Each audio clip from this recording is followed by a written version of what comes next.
Today we're going to talk about plants, and I hope by the end of this you're going to be familiar with some of the characteristics of plants. You're going to be able to use the words like gametophyte, sporophyte, bryophyte in sentences. We're going to look at examples of the major plant divisions, and then we're going to do a little experiment with photosynthesis.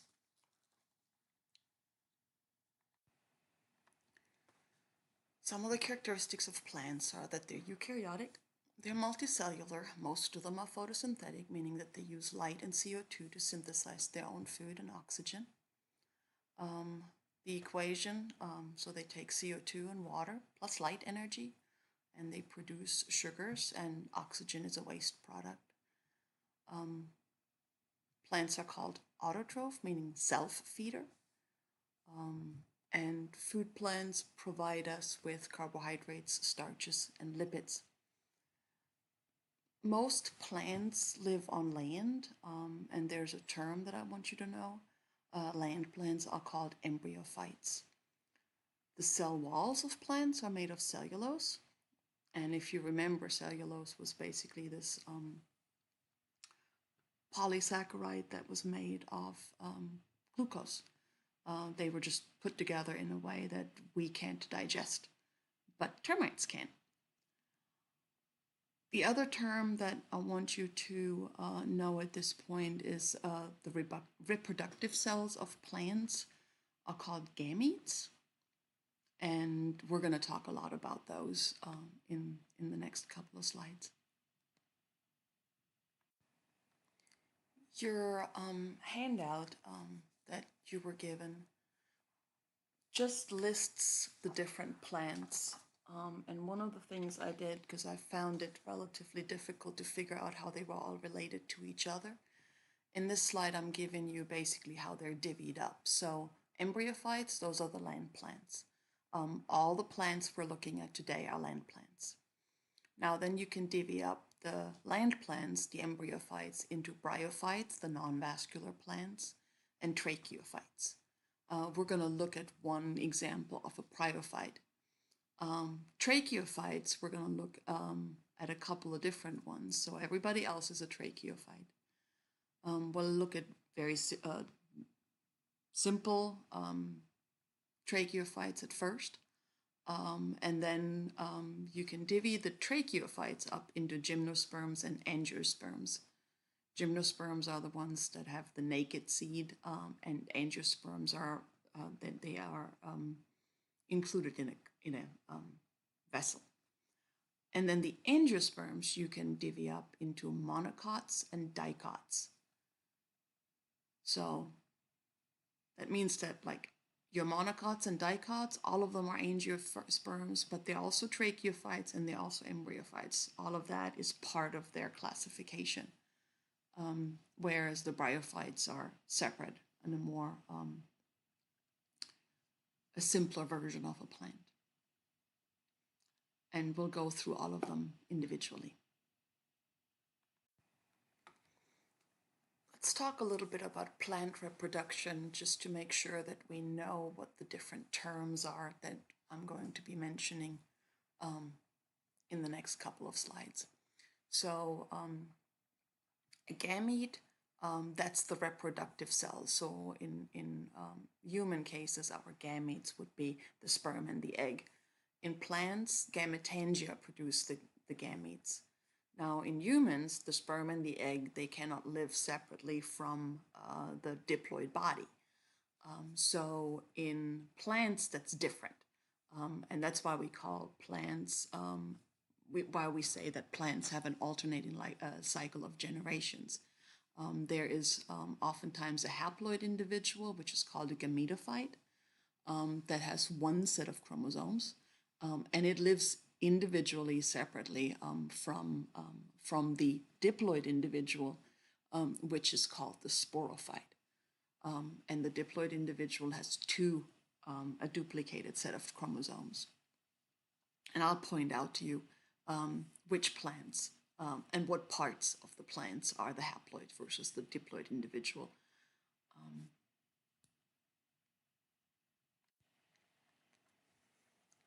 So the first plant I want to introduce to you are bryophytes. Bryophytes are non-vascular plants, meaning that they lack specialized tissue to conduct water. Because of that, they have to live in an environment that's relatively moist, that stays wet. It's the only land plant that has a dominant gametophyte, meaning that it's got the haploid individual as a dominant life form. The example that we were going to have you look at was a moss, which grows in these spongy mats that contain water. Mosses don't have roots, they just have like filamentous rhizoids. And when you're looking at mosses, how they're growing on trees or on rocks or whatever, that green spongy growth, the thing that you think of as a moss, that's actually the gametophyte generation. So that's the haploid individual. The stalks and the cups, as they're visible on the bottom left picture, that's the sporophyte generation. So that's actually the diploid individual.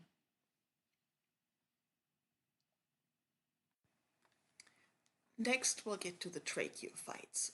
Tracheophytes are vascular plants, meaning that they have a system of internal tubes that helps them conduct water. So they're not as relying on living in a humid environment. The primitive species we have are ferns and horsetails. Horsetails used to be very common. We just have a single species of horsetail left at this point. The sperm requires a film of water to actually get to where it needs to be for fertilization. And so you still need a little bit of a moist environment. Fern is another example of a primitive tracheophyte. In the case of fern and horsetails, the sporophyte is the dominant generation. But when you look on the bottom down here, that actually shows you what the gametophyte looks like. With regards to the life cycle of the fern, those little brown dots on the underside of the leaves, those are the things that produce the spores. And the spores are actually haploid. And the spores then develop into the prothallus.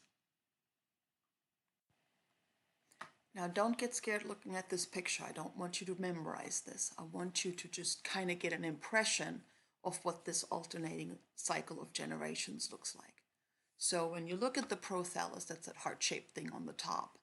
The prothallus has two parts to it, the antheridia and the archegonium. The archegonium is the thing that produces the female parts. So it produces an egg, and the antheridium is the thing that produces the male parts. And they, in a film of water, get together and fertilize. And after the fertilization, so the top part of this picture on the left, that's the gametophyte, that's the haploid individual. And then once you have the sperm and the egg merged together, then you develop an embryo, and with that you develop a sporophyte that comes from the gametophyte, and then you get the fern. You have, in the mature frond, you have the clusters of sporangia, those little brown things that then produce the seeds again, the spores. And when those spores fall onto the ground, they develop into the prothallus, and the whole thing starts back up from the beginning. The next group of plants we're going to look at are the spermatophytes. So spermatophytes are seed plants. They developed a better method of sperm travel than the tracheophytes, pre-spermatophytes. This group is also divided up into two parts. The gymnosperms are the more simple ones, the more primitive ones. Gymnos means naked, So gymnasium is the place where you do sports naked. Um, Gymnosperms means that their seeds are not actually contained in a fruit. Examples for a gymnosperm are conifers, like your pine, your spruce, your fir. They tend to have needle-like leaves, and they have seed-bearing cones. The cone on the bottom, that's actually the female, and the cone on the top right, that picture is actually the male. It's not really a cone, but that's the male part. Another example of a gymnosperm is the ginkgo tree, which is one of the oldest trees, and it's native to China. A leaf of a ginkgo tree is visible on the left.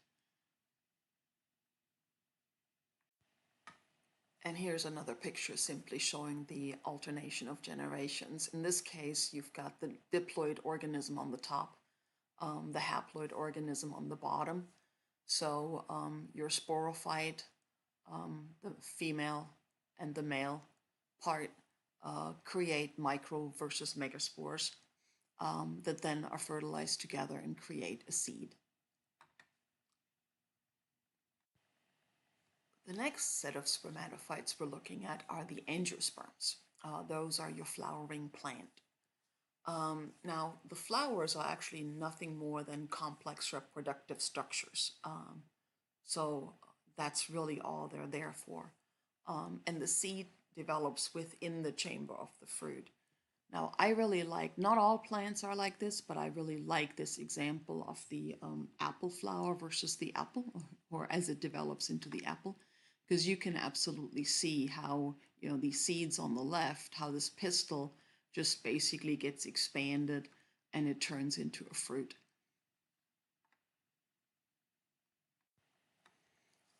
Obviously, this complex reproductive structure also has technical terms for every part. So what you need to look at here is we're looking at petals. So the petals are the big, shiny, colorful flower petals that attract insects, pollinators, that kind of stuff. The anther, that's the thing that makes the pollen. It's on a support that's called stamen. And when a plant is fertilized, there's the pistil is in the middle. On top of it is the stigma, which traps the pollen, and the on the bottom of the pistil, on the bottom of the pollen that goes from the top finds the ovary on the bottom. Now the whole plant is covered in a protective coating before the flower comes out, and those leaves, those little leaves, are called sepals.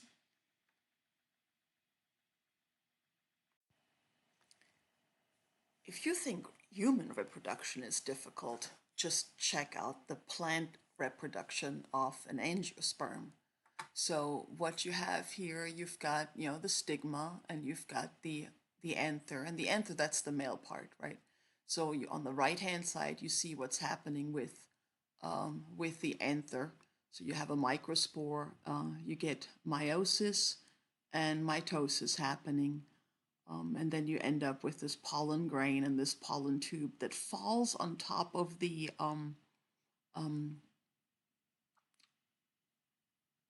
stigma. And then on the female part, you have the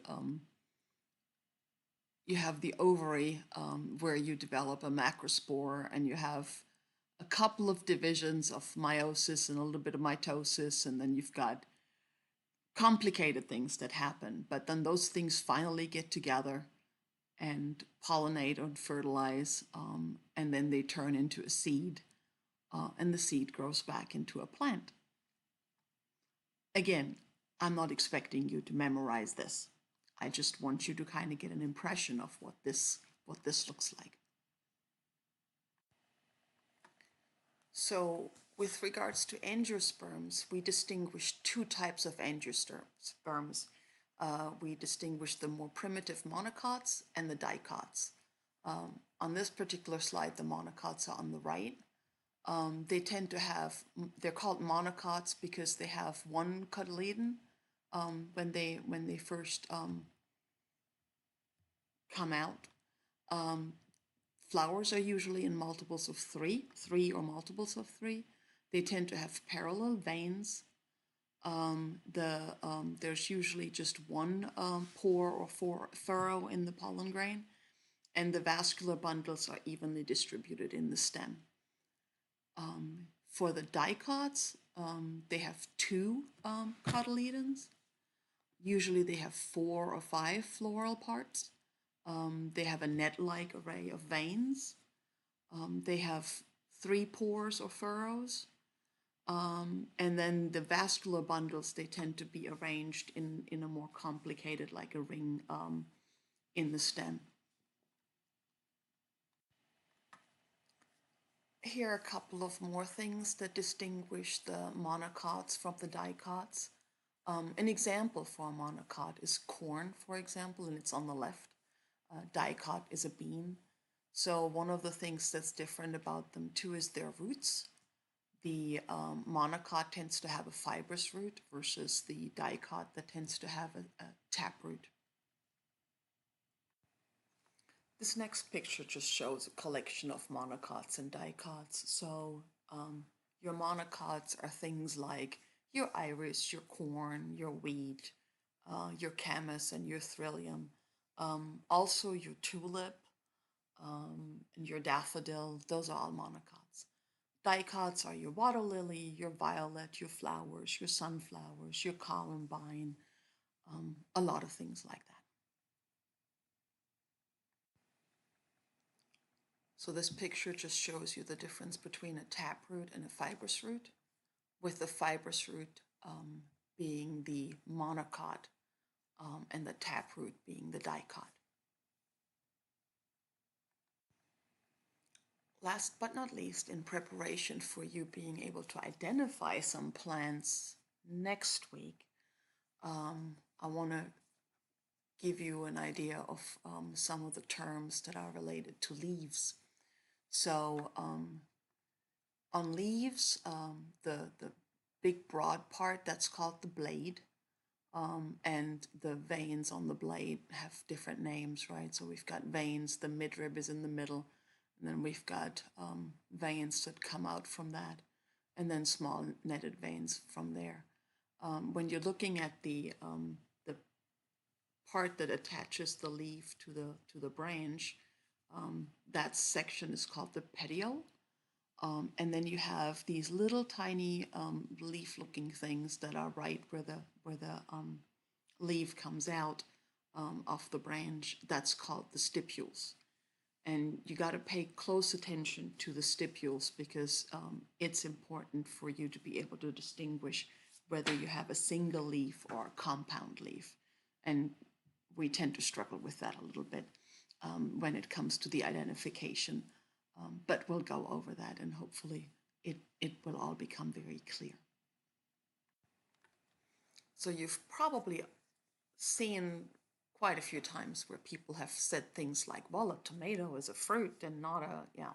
So let's go over that real quick. What's a fruit? What's a vegetable?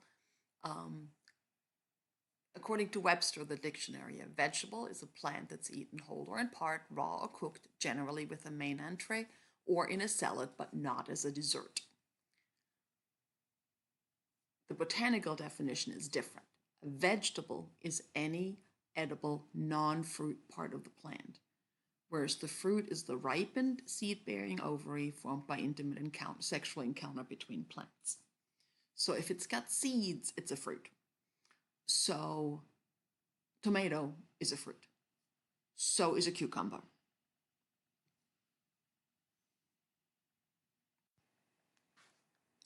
So as a plant, you have a problem because as a plant, it's really hard to wander into the bar and sit at the counter and go, "Hey, baby, you come here often."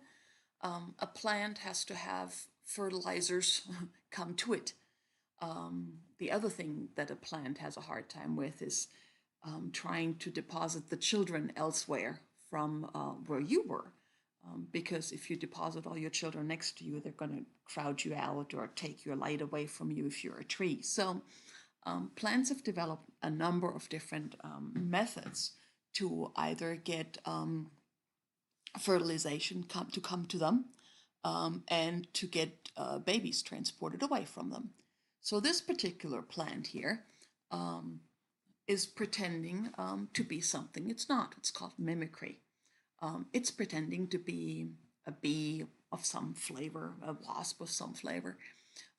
So you can imagine there's a insect flying around here that finds this quite attractive. Maybe it looks a lot like the female insect. So this little male would be coming over here and be like, "Hey, baby, how about you and me?" And when it gets there, it gets donked on the head, and some pollen gets deposited on it, and so the unfulfilled lover will then fly off and go on to the next plant, trying its luck again. And so by doing that, it distributes pollen from one plant to the other. Sometimes it turns out there is strength in numbers. So when you look at this plant here, how many flowers do you see? And most of the time people go, one? But you don't. You actually see probably hundreds of them because each of these little things that you see in the middle there, that's a flower with petals. But one of them by themselves isn't showy enough to actually attract anything or anybody. So a bunch of them got together and developed on the outside a very showy, what may actually not even be a petal, it may actually be the original sepal. But yeah, this is a collection of flowers. Your sunflowers are built that way. It's a whole collection of flowers that got together to become more showy and more attractive to your insects than it would have been otherwise. Another thing that plants sometimes use to attract things is smell. Um, Titaniarum and Rafflesia blooms attract flies that are meat eaters. They like rotten meat. And so this plant smells like rotten meat. You smell it coming before it ever get anywhere close to it.